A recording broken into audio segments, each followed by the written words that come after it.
Yeah, that's who we are. We're a defensive team. That's our identity. Teams like Texas make it look like you can't play defense from time to time, but I thought when it mattered most, our guys were dialed in. We had big blockouts, big rotation, closeouts from everybody on our roster. So I thought, we obviously played offense better in the second half and defense as well. That's why we're very, very fortunate to win another close game in the Big 12. Yeah, my teammates got me open, got me some clean looks. Set really good screens, ball screens. We got out in the open court a little bit, running in transition, and just stayed with my shot and saw the ball go through the net a couple times. Chris, late in the first half, Texas was getting downhill a lot with their guard, getting to the rim. What did you guys do defensively in the second half that kind of negated that because those looks seemed to disappear? I mean, those are NBA guards. Coleman's one of my favorite players. I'm not great with names at Coleman, too. Yeah. Just a sophomore. Is that right?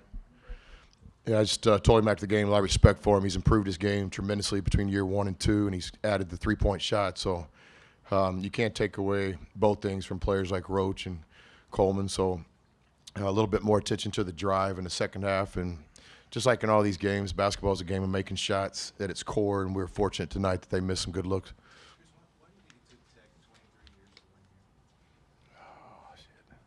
I mean, Matt Mooney's been to Austin one time, and he's 1-0. So I think a lot's made of that history stuff, but I don't know. Probably Hall of Fame coaches, NBA players, great fan base. Coach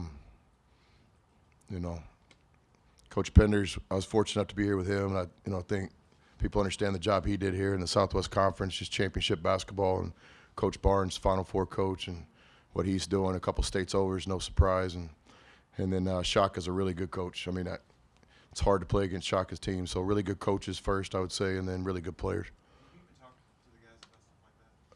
We might have mentioned it. But then Matt said, "Hey, Coach, I'm tired of hearing about it. I've never been to Austin." Coach told us it was over 30 years. So. Where were you in '96? That time y'all won it. I was at Incarnate Word College, which is now the University of Incarnate Word. I was at Good Time Charlie's on Broadway eating a chicken fried steak and watching Coach Dickey and the guys come in and win a close game. That was a pretty good team in '96. Yeah, no doubt.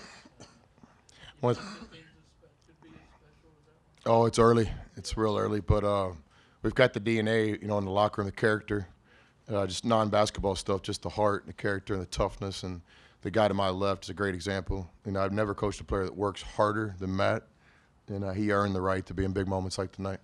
Coach, you mentioned good fan bases like the one here in Austin, but does it feel like a home game a little bit for you guys out there today? It sure sounded like it. Yeah, we're building something special in Lubbock. We don't apologize to anybody for it, and we have a great fan base.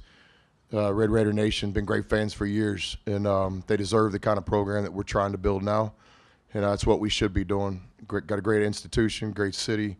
We represent West Texas and parts of New Mexico, and we played Duke in the Garden a couple months ago, and they got Raider power going on. And after the game, Coach K said, "Man, you got awesome fans." And so, first thing I did is tell the guys that. So I think tonight was another showing for Red Raider Nation. We have, simply stated, some of the best fans in college basketball. Was Tom behind your bench at the Garden? Yes. Was Jace Peppers the one guy you kind of don't want to leave alone on this team? He's an elite shooter, just another guy under Shaka that's developed, right? It's more than just shooting now. He can put it on the floor, and he makes plays defensively, and he's transformed his body. So, he's one of the best shooters in the Big 12. And got to kind of pick and choose your moments.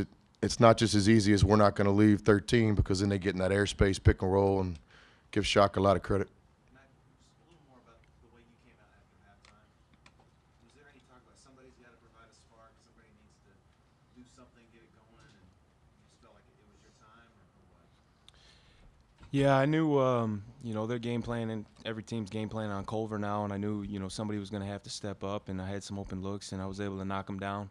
We knew we had to get it going offensively. I think we only had 26 points at half, so Coach talked about running a little bit more, driving, getting into paint, and driving kick and finding open shooters.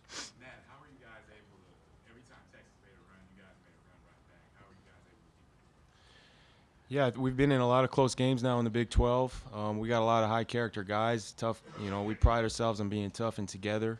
And they made some big plays, some dunks, and the crowd was really going. And then I remember, one time specifically, Jarrett just came down and drilled a jumper and silenced the crowd. And it seemed like we were able to do that all night.